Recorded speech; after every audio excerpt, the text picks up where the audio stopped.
All right, welcome. Today we're diving into something huge, AI in medicine. It's being called an algorithmic elixir, something that promises to cure modern medicine as we know it. But we've also got to talk about the hidden risks that come along for the ride. So, think about this for a second. What if the most powerful tool your doctor has isn't a stethoscope, but a chatbot? Now, that might sound a little wild, right? But it's a question we absolutely have to start asking. Because, right now, AI systems are already starting to do things that, until very recently, only our most highly trained doctors could do. And this really gets to the heart of what we're going to break down today. We're standing at the dawn of a whole new medical era. But is this tech a cure-all, or does it come with some really dangerous side effects? We're going to look at why we even need AI in the first place, what it can actually do, where it falls short, and, what this all means for the future of healthcare for all of us. Okay, so first up, medicine's complexity crisis. Before we can really get why AI is showing up on the scene right now, we have to understand the huge problems it's supposed to fix, and there are two of them.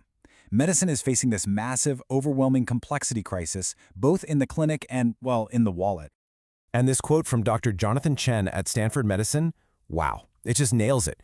He says, "We are clearly well past the point where the complexity of modern medicine exceeds the capacity of the unaided expert mind." He tells this story about a patient he diagnosed, right? And that patient then had to wait 3 months just to see a specialist. The system is just completely overloaded. I mean, think about it. With tens of thousands of diseases, treatments, and new research papers coming out all the time, there's just no way a single human brain can possibly keep up with all of it. So that's the complexity crisis. The second one is all about money. And it has this kind of clever name, Eroom's Law. If that sounds familiar, it's because it's Moore's Law spelled backward. And it describes the absolutely brutal reality of the drug industry.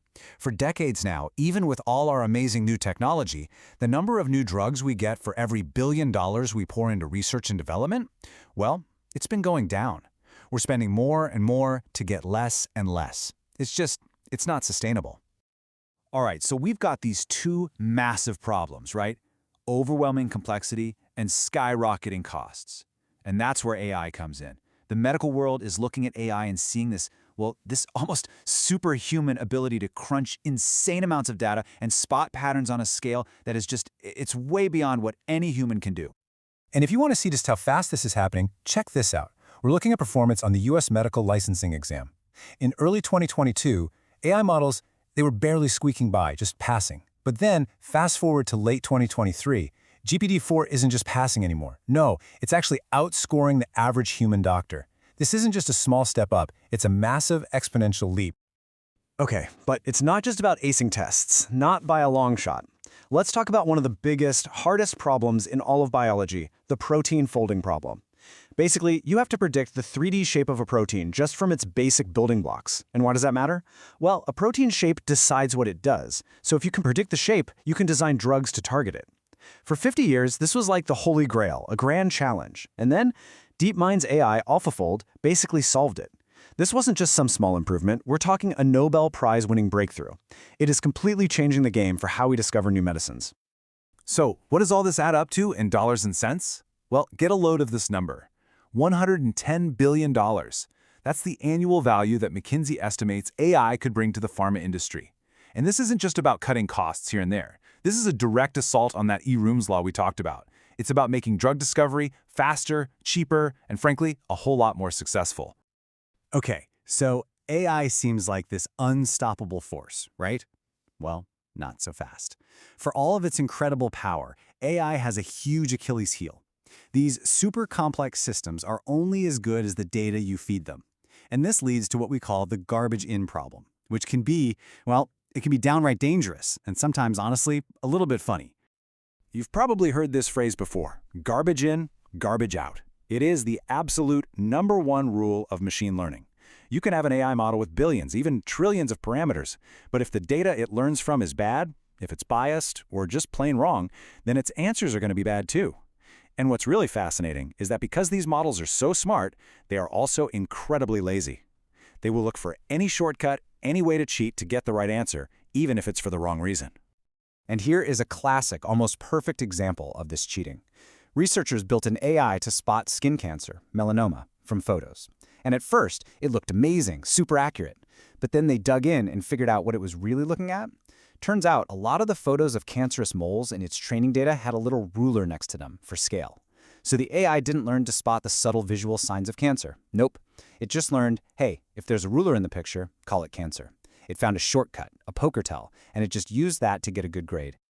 And this whole cheating issue gets even trickier because of something called the black box problem.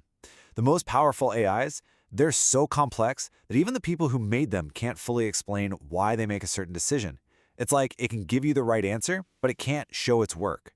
And you can imagine, for a doctor who has to stand behind a diagnosis, or for a regulator like the FDA that needs to approve a new tool, this is a huge problem. If you can't explain it, how can you trust it? So you've got these major technical hurdles, but all of this leads to maybe the most important question of all. What does this mean for the actual people, for the doctors, the nurses, the professionals on the front lines of healthcare? Is it doctor versus machine? Well, a big review from 2023 looked at exactly this. What do healthcare workers really think about AI? And the results? They're pretty telling. Look at this. The single biggest slice of that pie, at 41%, is just fear. Fear of losing their jobs, fear of their hard-earned skills becoming obsolete, fear of being bossed around by an algorithm. They get the potential, for sure, but they also see a very real threat to who they are as professionals. And honestly, when you see studies like this one, it's easy to understand why they're scared. This Stanford study had doctors trying to solve tough diagnostic cases. Some got help from GPT-4, some didn't. And here's the crazy part. The doctors with AI didn't really do much better. But then, GPT-4, working all by itself, outscored all the human doctors, even the ones it was supposed to be helping. So it raises this really uncomfortable question. Is the human just slowing the computer down? But, and this is a huge but, here comes the twist. The same doctor from that study, Dr. Chen, shared this incredible personal story. He had to have a really difficult end-of-life conversation with a patient's wife. He said it was tough. Later, just to see what would happen, he went to a chatbot and basically reenacted that same conversation. And he was floored. The chatbot was giving him better, more empathetic advice than he himself had come up with. And after he got over the shock, he realized something profound. The AI was a tool. It was a safe place for him to practice one of the most difficult, most human parts of his job. It wasn't replacing his empathy, it was helping him train it. And that right there is the crucial point. This whole thing isn't about doctor versus machine. It's not a choice we have to make.